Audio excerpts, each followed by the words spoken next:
आज हम बात करेंगे विजयनगर साम्राज्य की। तो दक्षिण भारत का यह राज्य विजयनगर। देखो, विजयनगर राज्य की जो नींव थी, संगम वंश बोल दें या संगम बोल दें, ये व्यक्ति का नाम है। उसके 5 पुत्र थे, उनमें से एक का नाम था हरिहर, एक का नाम था बुक्का। तो संगम के पुत्रों में हरिहर और बुक्का ये 2 व्यक्ति थे, 2 उसके बेटे थे। उन्होंने क्या किया, तुंगभद्रा नदी के किनारे इस विजयनगर की क्या रखी, नींव रखी। कहने का मतलब कि विजयनगर साम्राज्य की स्थापना किसके माध्यम से की गई, हरिहर और बुक्का के माध्यम से की गई। अब इन्होंने विजयनगर साम्राज्य की स्थापना कब की, तो 1336 ईस्वी में इन्होंने विजयनगर साम्राज्य की स्थापना की। अब देखो, विजयनगर राज्य की स्थापना से पूर्व वे काकतियों के सामंत थे। तो विजयनगर राज्य की स्थापना से पूर्व ये जो थे वो काकती वंश था। तो ये काकतीय जो वंश था उसके क्या थे, सामंत थे।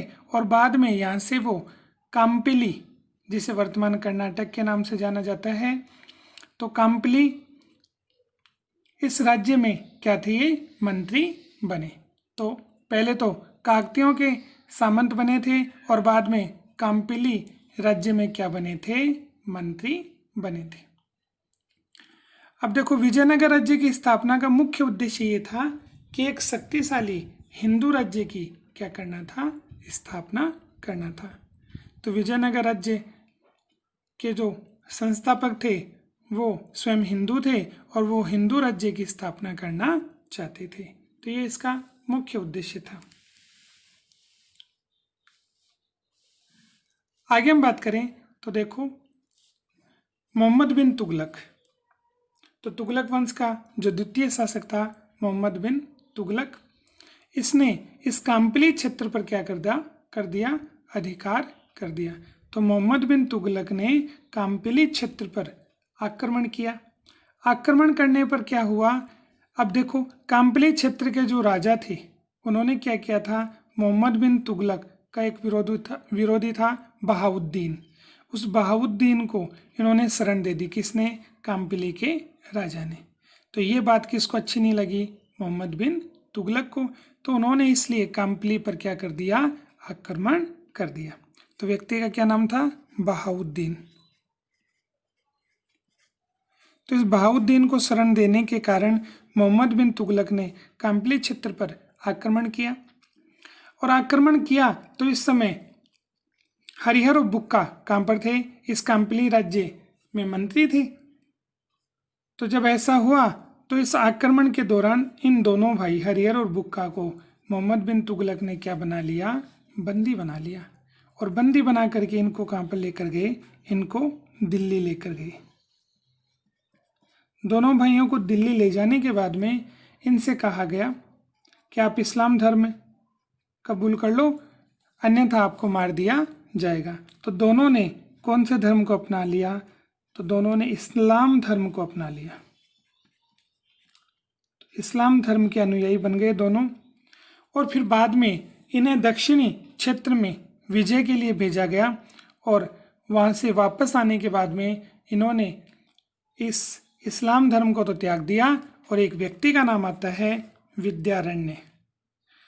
तो गुरु विद्यारण्य के प्रयत्न से इन्होंने वापस अपना कौन सा धर्म अपना लिया, हिंदू धर्म अपना लिया। तो इस प्रकार से एक बार तो इन्होंने इस्लाम धर्म अपना लिया था और इस्लाम धर्म को छोड़कर मौका मिलते ही वापस इन्होंने कौन सा धर्म अपना लिया, हिंदू धर्म अपना लिया। हम बात कर लेते हैं। देखो, तो विजयनगर साम्राज्य की स्थापना 1336 ईस्वी में हुई थी। तो पहला जो व्यक्ति आता है जिसका नाम है हरिहर प्रथम, 1336 से लेकर 1346 ईस्वी तक इन्होंने शासन किया। किसमें, विजयनगर पर।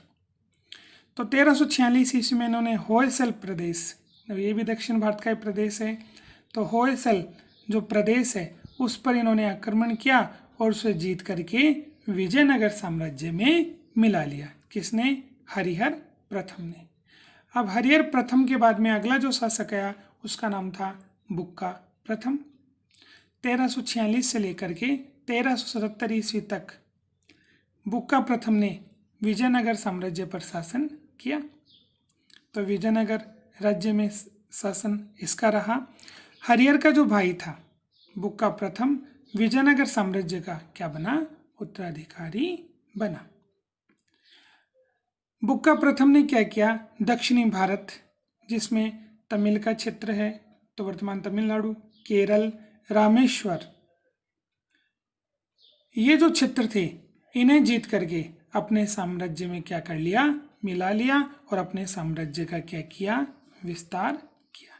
तो इस प्रकार से बुक्का प्रथम ने दक्षिण भारत का जो तमिलनाडु का क्षेत्र है, केरल का क्षेत्र है, रामेश्वर का क्षेत्र है, उन्हें जीत करके अपने साम्राज्य में मिलाकर अपने साम्राज्य का क्या किया, विस्तार किया। बुक्का प्रथम के बाद में अगले जो शासक आए उनका नाम था हरिहर द्वितीय। 1377 ईस्वी से लेकर 1406 ईस्वी तक इन्होंने शासन किया। बुक्का प्रथम के बाद हरिहर द्वितीय शासक बना। हरिहर द्वितीय ने क्या किया, ये भगवान शिव को मानने वाले थे। तो शिव का एक रूप है विरूपाक्ष, तो उनकी ये उपासना करते थे। तो हरिहर द्वितीय शिव को मानने वाले थे, शिव की पूजा करते थे, शिव के उपासक थे। इसके समय विजयनगर राज्य की जो सीमाएं थी वो और फैल गई। मैसूर, त्रिचन्नापल्ली और कांजीवरम, इन क्षेत्रों पर भी किसका अधिकार हो गया था, विजयनगर साम्राज्य का अधिकार हो गया था। अब हरिहर द्वितीय के बाद में अगले शासक बने देवराय प्रथम।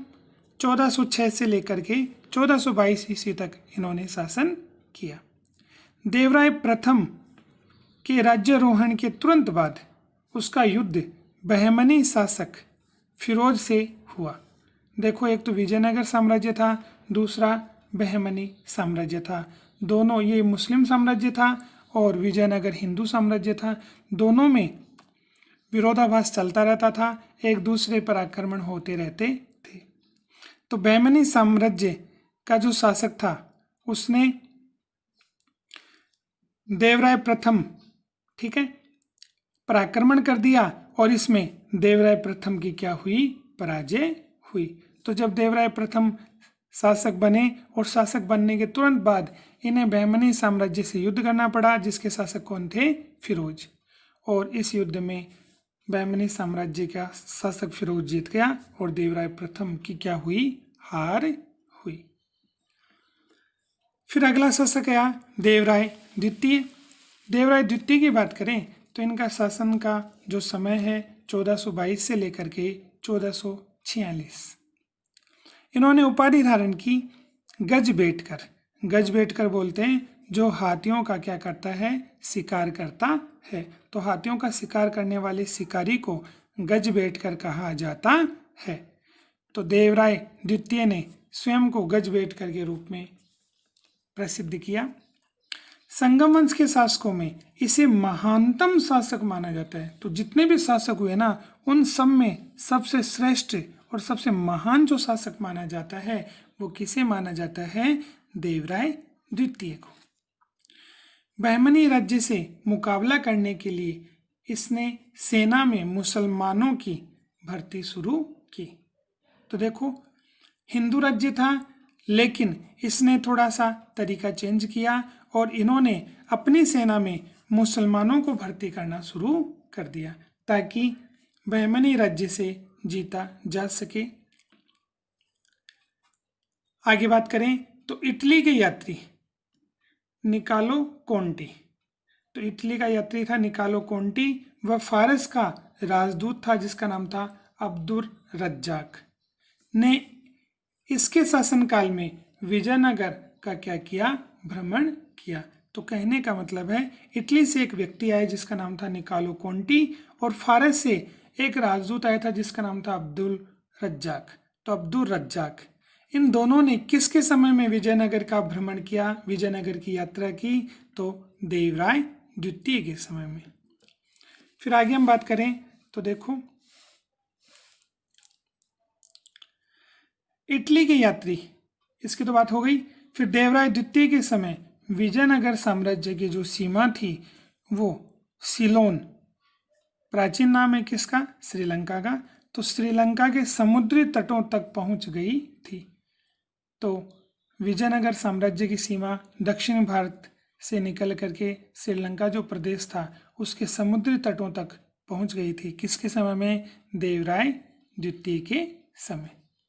देवराय द्वितीय के बाद में अगले शासक बने मल्लिकार्जुन, जिनका समय 1446 से लेकर के 1465 तक माना जाता है। देवराय का जो समय है वो 10th की किताब में 1422 से लेकर 1426 दे रखा है, जबकि इसका जो राइट टाइम है वो 1422 से लेकर 1446 है। तो मल्लिकार्जुन 1446 से 1465 तक विजयनगर पर अपना शासन करते हैं। मल्लिकार्जुन के बाद में अंतिम जो शासक आते हैं जिनका नाम है विरूपाक्ष द्वितीय। 1465 से लेकर के 1485 ईस्वी तक इन्होंने विजयनगर साम्राज्य पर शासन किया और ये विजयनगर राज्य के क्या माने जाते हैं, अंतिम शासक माने जाते हैं। तो इस प्रकार से आज हमने पढ़ा कि विजयनगर की सीमाएं किस प्रकार से फैली, कौन इस वंश का महानतम शासक था, किन व्यक्तियों ने विजयनगर साम्राज्य की स्थापना की।